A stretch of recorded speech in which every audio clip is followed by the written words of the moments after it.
कृष्ण मुरारी तुमको ढूंढे राधे प्यारी, लेकर हाथों में पिचकारी होली खेलेंगे मतवारी, लेकर हाथों में पिचकारी होली खेलेंगे मतवाज, ब्रज में करेंगे धमाल मिलके, काली कान्हा को कर देंगे लाल मिलके। मस्ती में डूबे झूम रहे नर नारी, मार रहे सब एक दूजे को भर भर के पिचकारी, मार रहे सब एक दूजे को भर भर के पिचकारी। और ढूंढे राधे प्यारी, लेकर हाथों में पिचकारी होली खेलेंगे मतवारी, लेकर हाथों में पिचकारी होली खेलेंगे मतवाज, ब्रज में करेंगे धमाल मिलके, काली कान्हा को कर देंगे लाल मिलके।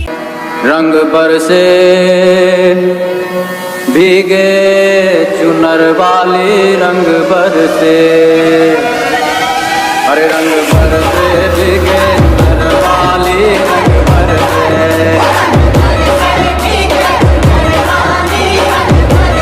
मस्ती में डूबे झूम रहे नर नारी, मार रहे सब एक दूजे को भर भर के पिचकारी, मार रहे सब एक दूजे को भर भर के पिचकारी। और आई फागुन में चाल सारी नगरी, हुई निहाल के होली खेलत है। ढूंढे राधे प्यारी, लेकर हाथों में पिचकारी होली खेलेंगे मतवारी, लेकर हाथों में पिचकारी होली खेलेंगे मतवाज, ब्रज में करेंगे धमाल मिलके, काली कान्हा को कर देंगे लाल मिलके।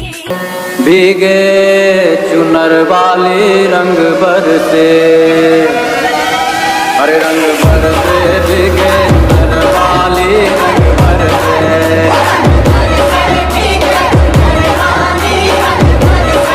और रंग बरसे भीगे चुनर वाली। आओ आओ कृष्ण मुरारी तुमको ढूंढे राधे प्यारी, लेकर हाथों में पिचकारी होली खेलेंगे मतवारी, लेकर हाथों में पिचकारी होली खेलेंगे मतवाज, ब्रज में करेंगे धमाल मिलके, काली कान्हा को कर देंगे लाल मिलके। देश में दलितों, वंचितों और बहुजन समाज के उत्थान के लिए लड़ने वाली बहुजन समाज पार्टी की मुखिया मायावती ने लोकसभा चुनाव 2024 में करो या मरो की नीति के तहत अपनी ताकत आजमाने और दिखाने के लिए अकेले दम पर लोकसभा चुनाव लड़ने का ऐलान किया है। बहुजन समाज पार्टी के मिशन के उद्देश्य की पूर्ति के लिए बसपा मुखिया मायावती लोकसभा सीट के प्रत्याशियों की घोषणा कर रही है। इसी श्रृंखला में दलितों की राजधानी आगरा की फतेहपुर सीकरी लोकसभा सीट से आगरा निवासी राम निवास शर्मा को फतेहपुर सीकरी से प्रत्याशी बनाया है।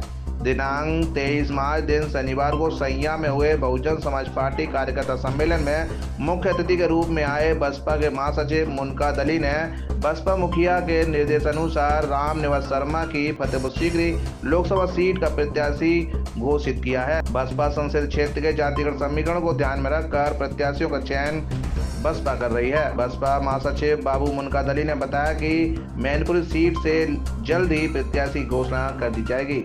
बहुजन समाज पार्टी के सेक्टर स्तर पर कैडर कैंप आज भी चल रहे हैं, पहले भी चल रहे हैं। चुनाव जब तक घोषणा नहीं हुई, जब तक कैडर कैंप बरोबर चलते रहेगा। बहुजन समाज पार्टी की पूरी तैयारी है, हर विधानसभा में, हर सेक्टर में, पूरी लोकसभा में, और हमें उम्मीद है कि सर्व समाज के भाई हमारे साथ हैं और भारी वोटों से हम इस सीट को जीते लेकर आए मोदी का जो आज की जनता। देखिए, हमारी पार्टी की सरकार 4 बार उत्तर प्रदेश में चली। सर्व समाज के हित के कार्य हुए, सर्व समाज के हित के फैसले हुए और सर्व समाज के बच्चों को रोजगार मिला हर तरीके से।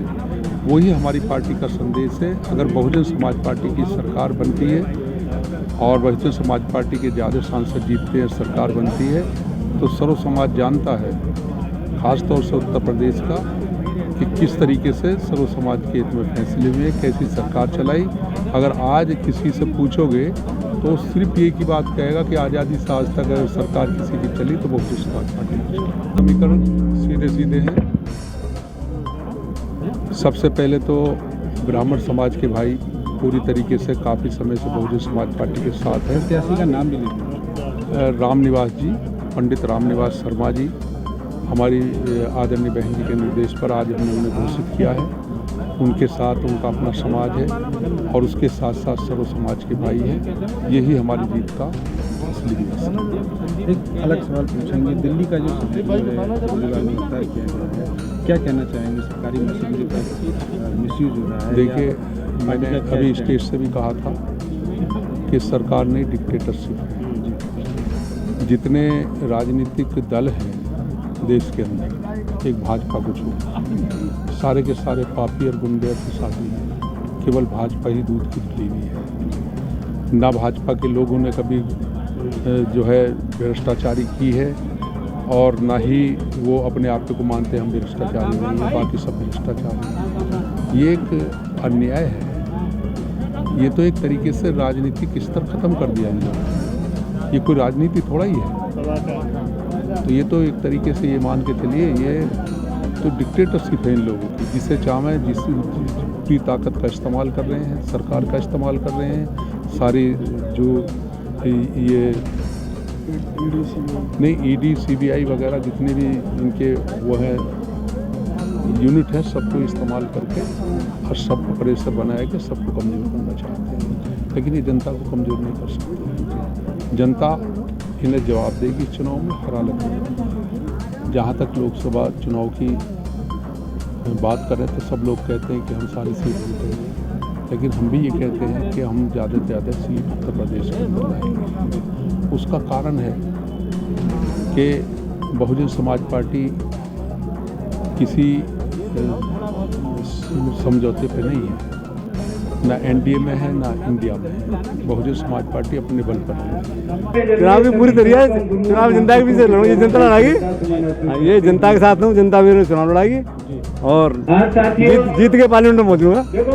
क्या मुद्दे रहेंगे? हर गरीब की समस्या रहेगी, किसान की समस्या रहेगी, पूरी हर मजदूर की समस्या रहेगी। जो देहात की जनरल समस्या है जो उनको सारे उठाऊंगा। पानी की है, बिजली की है, जो भी समस्या है। वो क्या चीज़ें रही जो आपको बसपा की तरफ आपको प्रेरित किया? आज की तारीख में बसपा का जो ग्राफ है, तो आप कितना चुनौती मान रहे हैं चुनाव को? नहीं, मैं कोई चुनौती नहीं मानना। चुनौती कोई है नहीं मेरे सामने, कोई है नहीं मेरे सामने। भारतीय जनता पार्टी नहीं कुछ नहीं, आपको पता लग जाएगा। रिजल्ट का पता लग जाएगा। हाँ, जनता से सरकार कर, जनता देख रही है क्या कर रही है। गरीब मजदूर सारा साथ रहूँगा उनके। फतेहपुर सीकरी लोकसभा है, हमारी जीती हुई लोकसभा है और हम उसी नज़रिए से देख रहे हैं। आज जो हर समाज के लोगों का सैलाब बीएसपी के पक्ष में आया है, रामनिवास शर्मा जी के पक्ष में आया है, तो हमें उम्मीद है कि जब सारे लोग हमारे साथ हैं, रामनिवास शर्मा जी के साथ हैं, तो बहुजन समाज पार्टी इस लोकसभा को पुनः 2009 के बाद 24 में भी जीतने जा रही है।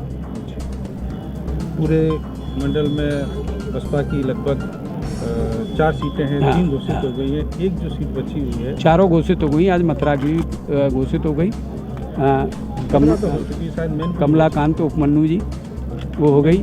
मैनपुरी केवल रह गई है। 4 सीटें घोषित हो गई, एक सीट मैनपुरी कल या परसों घोषित हो जाएगी। आगरा मंडल की लगभग सभी लोकसभा सीटों के प्रत्याशियों की घोषणा कर दी गई है, लेकिन आगरा लोकसभा सीट जीतना बसपा के लिए आसान नजर नहीं आता। 2009 में बसपा सरकार होते हुए बसपा नेता सीमा उपाध्याय को फतेहपुर सीकरी से जीत दिलाने में सफल हो पाए थे। आगरा सुरक्षित लोकसभा सीट बसपा के लिए मुगरी लाल के हसीन सपने बनी हुई है।